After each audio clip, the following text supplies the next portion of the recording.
Third Academy the Community Management 101 guest speaker section. Yay! It's week 4, and I'm so excited to be here today with a very interesting guest that we're going to hear from in the next second. And today it's all about community leadership and incentives. And our guest would have some discussions on that topic, on how you can become a better community leader, and incentivize your community the right way to avoid causing more harm than good with the use of incentives, because I know that Web3 um is a highly incentivized space, right? So today we'll talk about how you can properly use and manage that incentives. And our guest today is Chiara. I hope I got that correctly. So when the first time Yes, that I came across her profile, thanks. So the first time I came across her profile, it was very interesting, and I knew that I wanted her to be here to share her knowledge and her experience with us. And she's in Web3 marketing and consultancy. So it's going to be a very interesting space. So sit tight and, let's get started. All right. So I want us to I want us Chiara, we would like to meet you, right? So we would like to meet you, like, who's Chiara, and then maybe you can tell us about how you got into the space, because we know that 99% of the people who come into the space, that I just got that number out of thin air. But then most people who come into the space, they always have like a very interesting story of how they got in, and would want to learn about your story. How did you hear about Web3? How did you get into Web3? And who is Chiara really, like, in the Web3 space? absolutely, absolutely. So first of all, thank you very much, Rita, for having me today. I hope I can give you all my learnings from this year, because actually my background is in marketing. So that's what I've been doing mostly all my life. I would say I'm still pretty young, but I've always been quite active since I was 14, 15 with the marketing. And then while I was working in a fiscal advisory company, I just heard the word crypto about 3 years ago, and I was like, well, what is that? How does it work? Why everyone is start talking about it? So I just dove deep. Then I moved to the Netherlands because I'm from Italy, and there I started seeing that the space was much more bigger than in Italy, and I got to know better everything around crypto. So I started with crypto, and of course then I just proceeded with my background, which is in marketing. And I always like to highlight that for me was quite straightforward, the path to Web3, because the type of community, the type of people that you meet are completely different. I would say that there's trust and transparency on a completely different level. People really want to help you, people really want you to succeed. So I really just liked the people at first, and then I got into learnings. I attended quite a few training programs, especially in Europe, and I've been in Web3 marketing since, I would say, yeah, 2 years now. And I'm taking care of the Dutch landscape on a startup level. We organize uh, four big events in the Netherlands, and aside that, multiple meetups all over the Netherlands since, yeah, 4 or 5 years with that association. And aside that, I recently joined Deloitte in the Web3 team, so I'm actively involved also on a corporate side. Well, I founded MassChain, which is a student community for learning more about Web3, and especially understanding which skills are required to enter Web3 compared to Web2. So that's a little bit about me, about my journey, and why I'm here.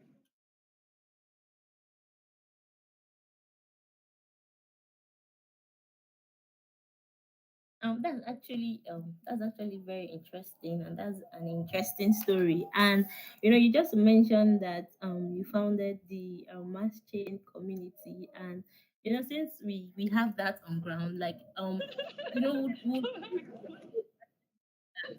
I think some reasons. Okay. I believe that you understand like the value of communities. I cannot hear you properly. Okay. I think are you able to unmute your mic and let's I mean mute your mic and let's check that. Um, can you hear me? Can you hear me now? You can just unmute and answer. Yeah, now perfectly. Okay, thanks. All right. So, you mentioned community, and I believe that as someone who has taken their time to invest into founding a community for students, and I like to share, to create, and to share value. Can you tell us like what in your opinion what do you see as some of the benefits of building community, and then some challenges that you have encountered in your journey with Web3 communities? Yes, of course. So I think it actually starts all from the same point, which is understanding a new target of consumers and of people that may behave differently and that use different types of technologies. So on that side, like on one side, that is exciting because it's innovative, it's a new space.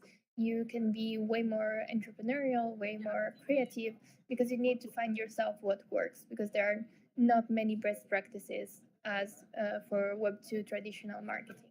On the other side, this is also a challenge, of course, because you don't have a path already established, already designed for how to best interact with the consumers, which platform work for you.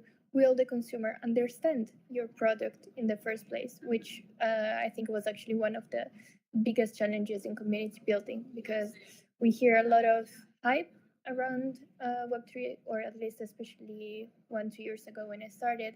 But very few people were actually understanding directly the type of benefit in choosing a Web3 product or service over a Web2 one. So I think that now that everyone is getting a little bit more educated, will be easier also for community managers to really understand and deliver the product as they wish. So I think that like the big benefits aside, what I previously mentioned is also that you need to be more empathetic. You need to understand better your customer. You got to talk to them. It's very far from traditional marketing in this sense, even if the customer journey may be slightly longer.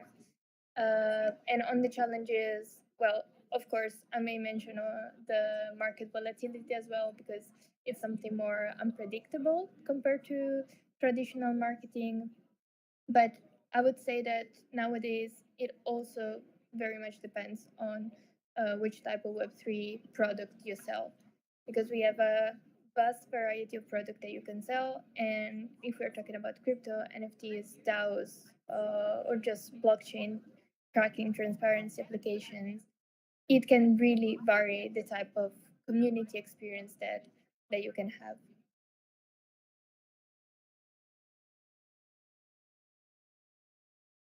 Great, great, great. Well, I love that you mentioned about the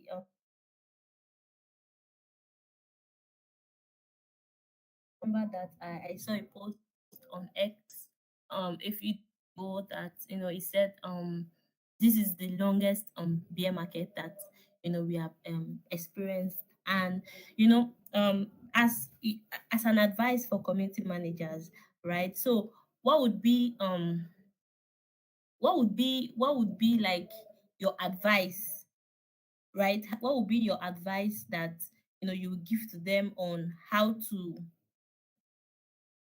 like how would you, okay, okay, let's hear from your experience, right? So how do you cope with the volatility and the uncertainty of the market? Like do you, for community managers who are involved in this kind of communities, right? So how can they better manage the expectations of of members? Because I know that for most communities, right, when they, due to the volatility, you always have members who are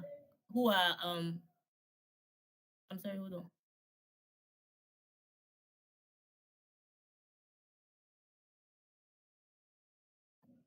Okay, sorry, I had some background noises. So how what would be your advice for community managers who manage, communities, let's say an NFT community, and then there's a decline in the price, right? And it can lead to fraud. How can they better manage the fraud in their community? I don't know if you understand the question. Yes, I understood the question, and of course, we don't have the endless final solution because otherwise we won't have uh, that market volatility if we all understand what is the reason behind that. But I would say that as a community manager, you can really try to leverage all the aspects of a company. So when the market is down, don't try to do something that everyone would do. Try to be creative, try to be unique, try to talk to the people, try to educate them. For example, if you, I don't know, just set different goals. So you may not expect many people to join and, I don't know, adopt your crypto, but maybe you can have, I don't know, organize more community calls to try to build more trust among the people. So then, when the market will go up again, you have a community that it's already warm, that it's already ready to get started in buying your products. So I would say that like side activities would always work, which could be, as I mentioned before, focusing on education, could be focusing on innovation as well. So, for example, if you have a product, you can focus on just keeping asking feedback and innovate it. So then, when the market will go up again, there will be more hype around it and you will already have a new version of the product. So I would say that on one side, you could focus on bringing the attention somewhere else. So don't focus on, oh my God, how bad is the market now, what we're going to do, and so on. But what can we still offer them to maybe also make them show another version of our company, which is not just money related. And the second thing, just be with your customers, stay with the client, say, okay, we know it's hard, we know it's different, we know it can be challenging for some people, but we are here. You can ask us questions, you can ask us advice. Just try to, as I mentioned before, be empathetic. So also find your creativity in this because it's really important to find your unique ways to stand out even when the market is down, which could be in a thousand different ways, not to mention again, but education, innovation. It could be new partners, new uh, new services. Go to events in person. Try to differentiate what you are doing for, not to make the market even more heavy for the customers, I would say. Hmm. I think you've made some solid points. You've made some very solid points, and I think that because we have a lot of communities, NF communities in this case. Let me use the example where prices are down, but there's a community that exists, right? So prices are down doesn't mean that the community stopped existing, and I think that comes from. Sorry, are you able to mute? I think I'm getting background noise. Thanks. Um, uh, okay, and I think that comes from like how they have managed to engage their community with other things other than price movement, and how they offer value, right, aside from the price. And with that value, the price comes, right, because I had someone who reached out on Discord recently, and he mentioned that currently there's nothing that's happening with the project. There's no update, and he was struggling, and he doesn't know how to engage his community. And one of the advice that I give to him is education, right? So, in fact, we cannot overemphasize the importance of education. And I think you also mentioning that also like validates that point, and they need to build trust, right? There are a lot of activities that you can use to engage them. And then if they you also mentioned innovation, right? So if the project is at a stage where, let's say, it's trying to get to it's trying to upgrade to V2, or trying to add a new innovation to what they already have, right? So taking the community through that process, and that decision making is actually very important. Now the next question that I'm staying with them, of course, and then the next question that I have for you, I've seen you talk about communities on LinkedIn, and also you're also you're also very familiar. You're the founder of the mass chain community. But then how do you keep yourself motivated, right, as a Web3 community leader? Like, what sources of support and learning do you rely on to stay motivated and show up? Of course. So, well, I would say, like, I would start from just saying that this can be a broader question, that it's not just related to Web3 community management, because I would say that in general, and that's always my biggest advice, you need to like what you do. So, if you don't like to spend time on your phone daily and talk to people, then it's very hard that you will like being a community manager. So you need to like it first. And that's my first source of motivation. I like the interaction with people. I like to understand really what I can do for them. How can I help them?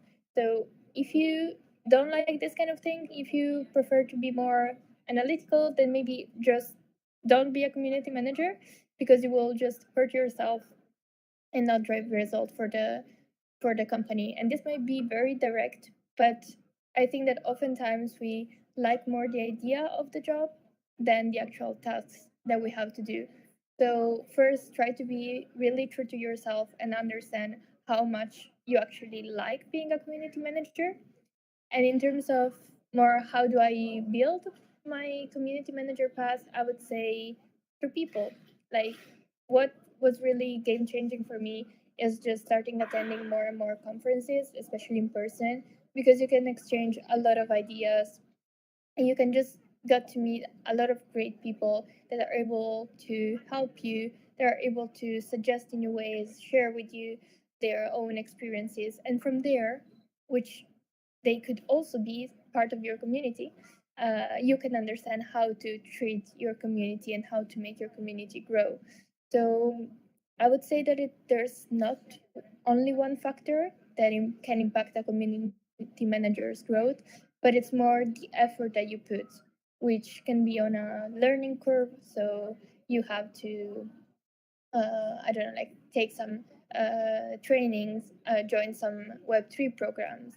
Then it's on a networking level. So you have to meet new people, just try to understand what's their message, why are they in Web3, whether they could also like the product for the company you're working for. But this, once again, comes natural if you like what you do.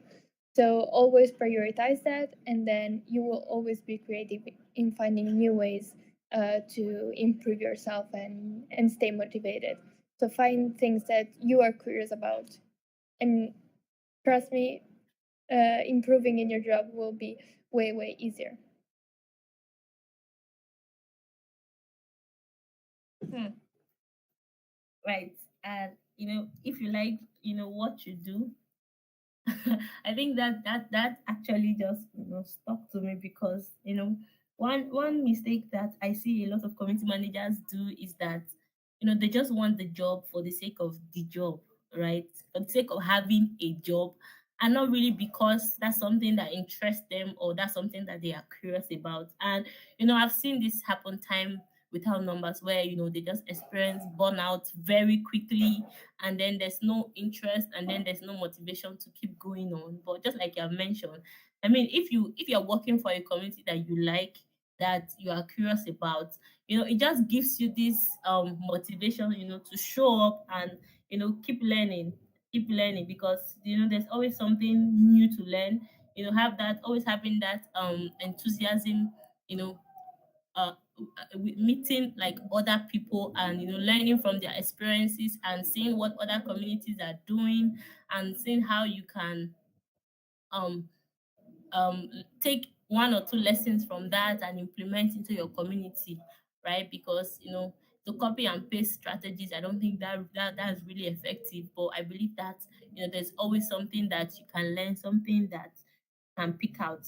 And then one other thing that I want to quickly say is that is also very common right now. We know that with the way the market is and the bear market and everything, engagement is low, right? Engagement is low compared to during the bull market or earlier, where it's buzzing and everywhere. People are just talking and just hanging out, right? So how would you what would you call success? What metrics, right? So what metrics, now that engagement is low, so a community that their engagement is low, would you say that community is um no longer functional? Or what are in your own opinion, what do you think are the most important metrics to use in measuring the success of like a community initiative? Yes, so I think that it varies a lot depending on the sector. It varies a lot depending on the type of technology that you use, and it depends a lot on the maturity of your company. So, what stage you are, if you're a very early startup or if you're already quite established, because of course you have access to different sources. But regardless of that, I would say that we often tend to think that Web3 marketing is completely different from Web2, but it's not in terms of metrics, or at least that's my belief. So when it comes to using socials, okay, we may not use Instagram and Facebook anymore, but we still count on engagement, we still count on how many followers, we still count on how many people join your Discord community, and so on. So, of course, the first visual metrics I would say is how many people appear or follow you and how many people engage with you. But this is what you said to leave aside. So let's focus on other metrics. So another metric that I usually use is really try to understand how, like, what who is my customer, so how likely that customer is going to bring value and stay long in my company. How do I do it? By try to design a potential persona. So, what is the average age? What is the social in which they interact? So, really going back to the analysis of the customer. And why do I say that this is a metrics? Because if the persona changes, my entire strategy would go bad. And since the Web3 space is moving so fast, if we don't keep our targeted customer always updated, then we would always, or better said, we would apply the wrong strategy to the wrong customer. Then I think it also really depends on the type of community. So you can have more project communities where they really, you have techies, so you focus on how to better build a DeFi protocol, how to deploy a new application in blockchain. So in that case, the kind of metrics, it's hard to measure, I would say, because it really depends on how many people are willing to interact with with your protocol or with your project. Well, if we focus more on social communities or general communities that you can find on all the social networks, it always goes back to money. So, what is your revenue? If you sold an NFT before, in how much time the NFT got sold, and at what price, and so on. So, I go back to the fact that Web3 metrics are not that far from Web2 ones. So, if you're using ads, simply put, to drive more traffic on your website, well, you're still gonna use the same metric you used in Web 2. And once again, it really depends on the product. I would also add, to be really honest, that there's no best practice metrics outlined for Web3. But once again, because the market uncertainty, it's so high that it's so hard to also measure the potential growth and success of the company. So I would really try to set very short objectives so I can change them more frequently while keeping in mind what my vision is. Hmm. Wow, that's those are actually very points. And how you mentioned that the fundamental principles from web 2 and web 3 marketing, most of them are still the same. And from various communities, right, the metrics vary. So what may be considered as important for this community and for this project may not be of so much concern to another project. And then I love how you also mentioned like keep it short, right, and achievable, right? So if you're just joining us, we have Chiara with us, and we've been talking about community leadership. And Chiara has talked to us about how to deal with volatility in the market. She talked to us about some of the benefits and the challenges of building community. And right now we just finished talking about metrics. And if you are just joining us, this section is recorded, so you can always catch the recording on Third Academy's YouTube channel. Remember that this is the week 4 session of our community management 101 class, and it's all about community leadership and incentive. Now, I've been talking about community leadership, and it's time for us to now talk a bit on incentives, how you can properly incentivize your community. Remember that if you have any question for Chiara, simply put it on and we would um simply put it on the chat, and we would get to your question in a bit, and Pichara will be able to answer your question for you here today. So before I ask my next question on incentives, right, since we're talking about community leadership, what would you say are the most important skills for community leaders, right, for someone who wants to become a community leader? What would you say are some of the important skills that I must have to effectively carry out that job? Yes, so I cannot stress enough the importance of knowing your customer. So you have to be good at, well, on one side, guessing. So what actually is going to happen next? On the other side, knowing your customer. So really study the people who follow you, why they follow you, and start to interact with them. It's not enough on just like looking at their profile, but really try to engage with the community and to really try to ask questions, where they're from, what they do, why they're here, what are their interests, how do they like your products, why do they like it, what would they do better. So really talk to them like you were talking to your friend. So I would really say put yourself in their shoes and really try to talk to them like you were just trying to have a friendly conversation, and don't try to make yourself feel like, oh, I'm the community manager, so I have to be in control and manage everything. It's more about kind of dividing yourself and be always present as much as possible, and on all the channels try to always be the go-to point for all the people. So I would say forget about the manager part and really focus on be a friend to all the customers that you have. And this would really add a lot of in terms of credibility, in terms of trust, in terms of accurate service, and in terms of really providing real and constant value to the community. Other kind of characteristics I would be, I would say, be creative enough to try new innovative ways to reward and engage with the community.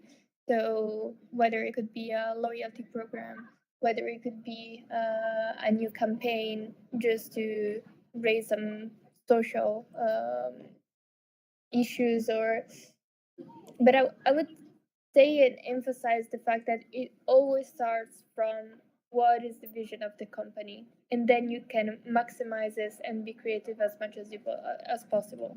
But you really need to understand why you are doing this, because then the way you communicate with the consumers has to be very straightforward, so they don't have to get 1,000 different messages about what you do, what is your vision, what is your mission. You have to be clear and have one clear message. The way you deliver this clear message can be done in 1,000 different ways. So you can be creative with a video, you can be creative with an NFT, you can be creative with an event, you can be creative with a metaverse community call. You can be creative as many times, as much as you want, but you need to be you need to have the confidence also in delivering the message as a one unique um, sort of jewelry that you give to them, and they have to feel part of it. That's also another part that kind of differs from Web 2. They have to feel that they are inside a community. They're not just buying a product, they're not just interacting on social, but they actually earn something more if they interact, to really try to make them feel welcomed and customization. So that's, and this comes back again to the fact that you have to be more empathetic. You need really not to count the numbers of people there are, but try to remember all the names of the people that are there.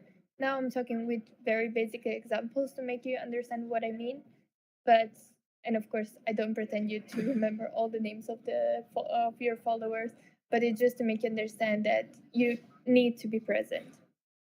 And one last things I would say, if you're just a community manager, then you have to talk with the marketing team, which I mean overall covers all the entire marketing activity that you deliver. So try to be in line with them, try to get insights for them, and try to really inspire each other as well.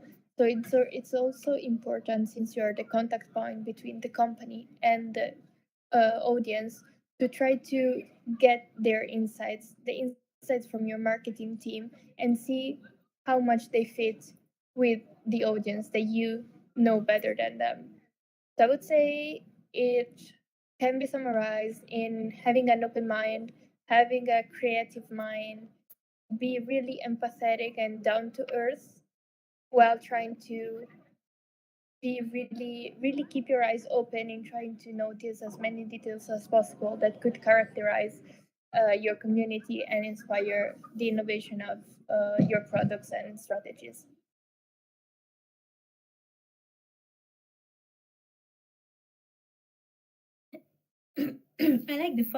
I like the first point that you mentioned, and I think that was part of what we talked about in our week 2 section, knowing your customer, right? Because there's no way that you can help people if you don't understand what they need.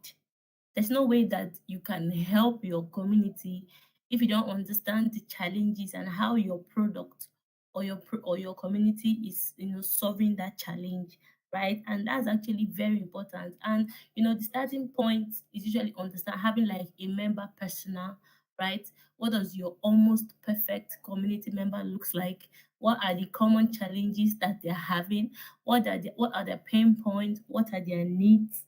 Right? So studying, I think it's really important, right? As a community manager, whether you are starting from scratch or you're taking off, when the community is already off the ground, you need to really study your community. You need to really understand their needs, right? Because that is the only way that you can help them. That is the only way that you can know the kind of content that will be pleasing to them. That's the only way that can know that the things that they will most likely respond to.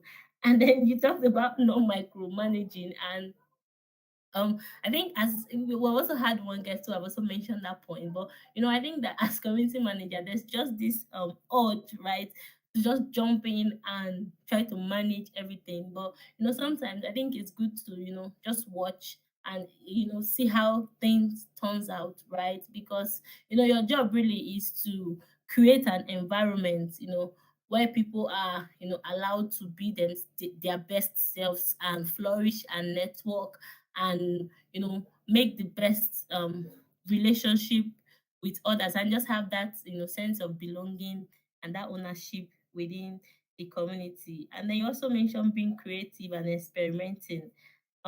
Yeah, so because I know that as community managers, right, you have to be willing to try out a lot of things, right? You have to be willing to experiment, because it's only when you experiment that you know how the community would respond, right? So if you initiate an activity and nobody's responding, oh, this probably not meeting their needs, or this probably not what they want. And then when you create another activity and you see people turning up and engaging, right, it just speaks to you, okay, this can be something that the community is interested in. How can I make it better, right? How can I work together with the community to create something more engaging out of this?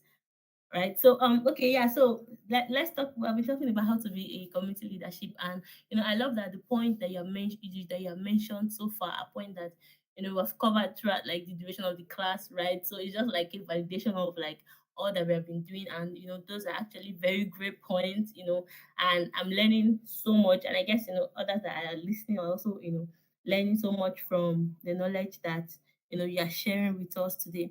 Now let's talk a bit about incentive, because know that Web3 is a highly incentivized community, right? So, in your opinion, what would you say like is the best way to design incentive, right? What would you say are some of the best practices and the pitfalls? And what is the because we've seen a lot of communities that they start up based on hype. There's so much financial rewards going out, and then it's not sustainable, right? After a while, there's crickets, there's nobody talking, right? Because there's no more incentive to keep motivating people, right? But we've seen other communities where there's no throwing money around, but people still take time to come up and engage with others, right? So what would you say, like as community managers, how can you better foster a community, right? What incentives do you think we can use to implement? Because most times people have to motivate people to take action, right?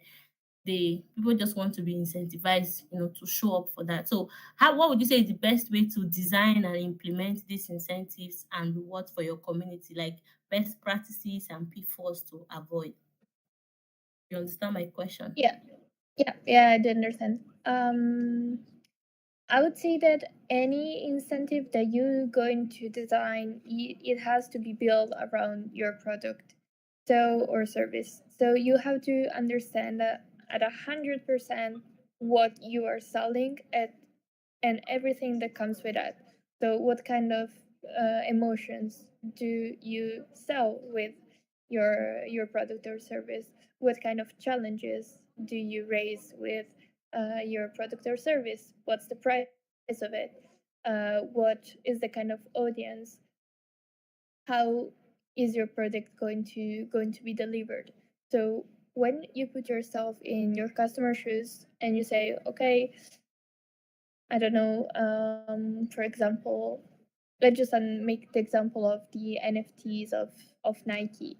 So in that case, they understood exactly that in order to access that NFT program, the potential customer was buying a pair of shoes. So it's a physical product. So how can I leverage that? Okay, maybe I can create a digital twin. But the incentivize that has been creating around that was just made by understanding fully the product and how to enhance the experience of that product.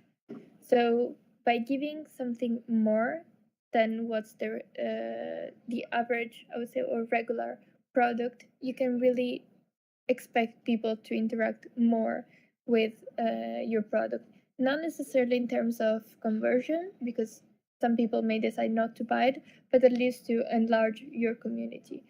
So yeah, to summarize, the first thing would be really understand your product and what you're trying to deliver with that. The second would be understand the price at what you're selling. So how luxurious is my product, and based on that, you can decide to incentivize the community in a different way. Because, for example, if your product it's a very premium product that it costs so much, well, if you're gonna give a discount of 10%, maybe it is not the right incentive, because maybe this kind of audience is willing to buy even more.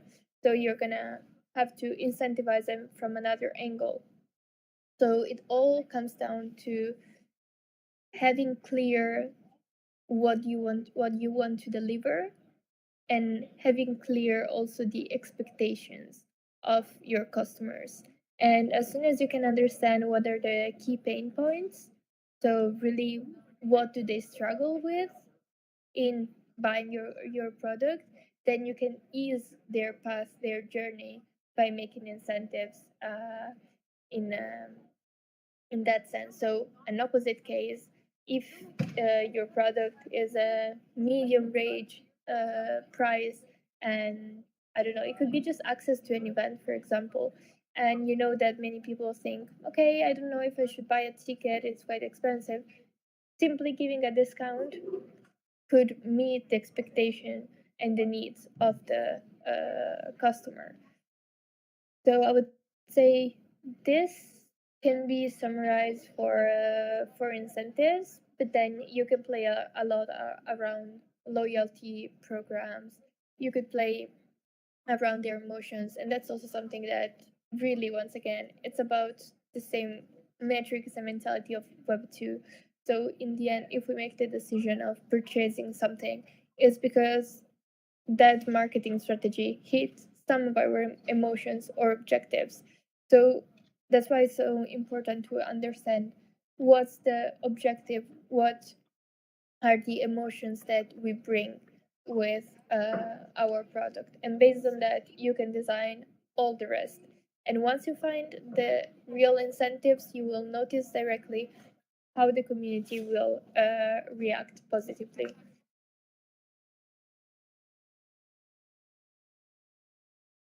Okay, and as a follow-up question, do you think that the way that we use incentive in Web3, do you think that it differs from Web2? Are there any similarities or differences that you see? Well, yeah, I mean, absolutely. But simply because the technology is different. And I think one of the biggest mistakes that a lot of Web3 companies are doing is emphasizing more the type of technology than the benefits. So they're gonna say, "Oh, we're gonna gift you an NFT," and they're just gonna keep repeating this word. But for a new customer, which may not know what an NFT is, maybe that customer will buy it just because of the hype around that. But why don't they marketize by saying you could actually own and authenticate the product that you just bought, and that can be only yours, and so on. So I think that the differences are many, but the way we are explaining the differences, I think we are somehow going in the wrong direction, because we still need to be humans and talk in word that customers understand, not on a technological level. So if I'm gonna, I don't know, send you a special link to access a discount code on a website, I'm not gonna talk to you in HTML code. And this sometimes is what feels like in companies trying to give Web3 incentives. So it's okay to use these words, but like NFTs, for example, but it would be even better if we could deliver the actual purpose of why we are adapting and using this kind of technology. And in that regard, I would say that the incentives that you can do with Web3 are way more individuals empowering.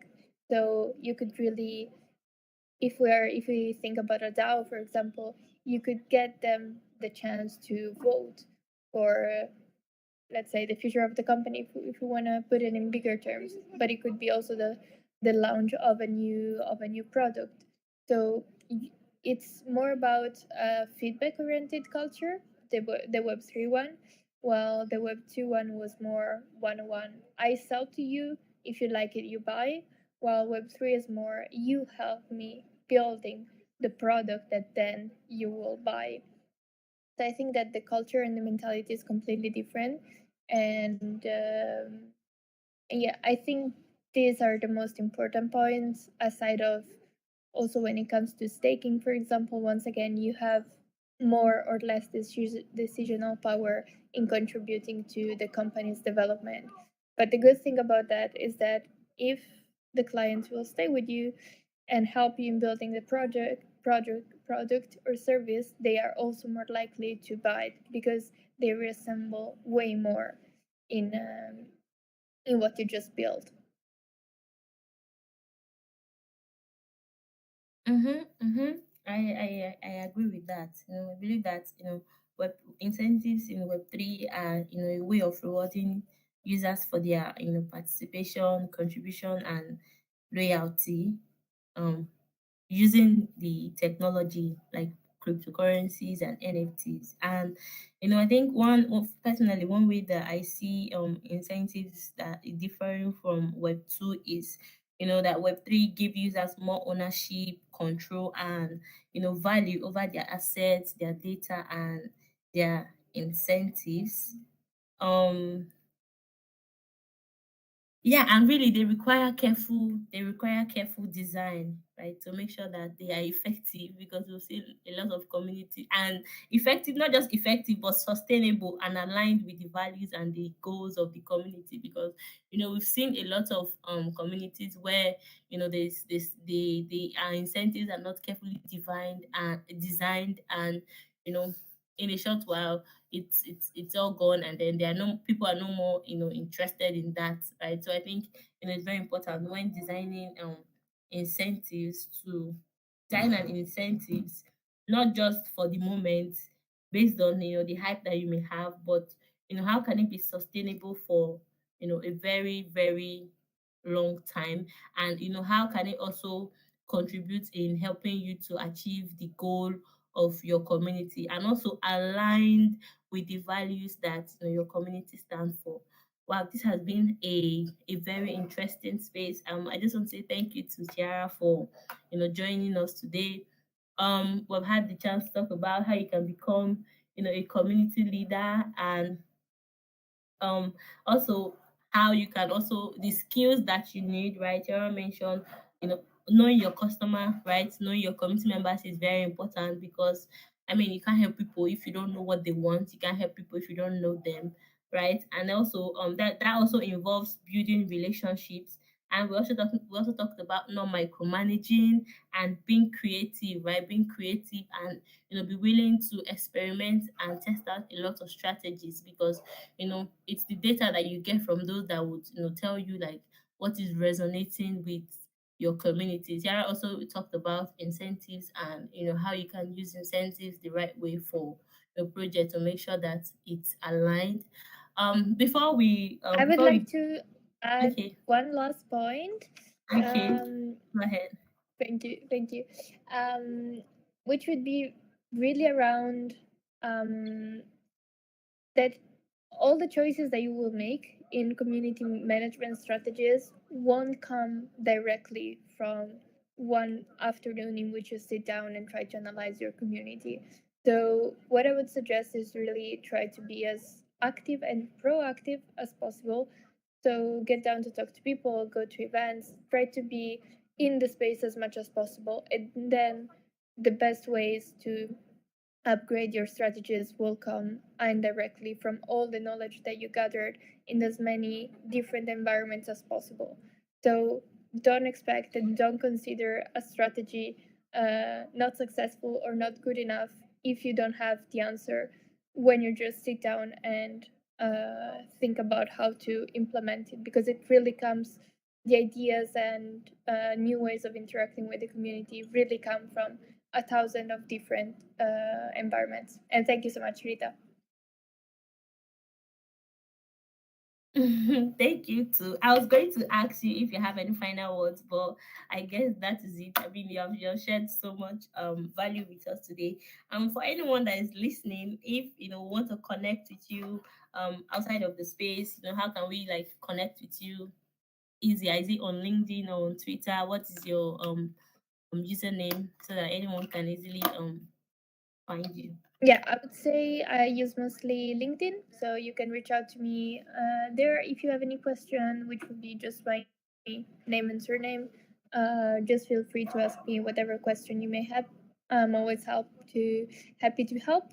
And yeah, or otherwise you can just reach out to me on Twitter as well. Rita made a post, so you can find all the detail there. But I use way more LinkedIn.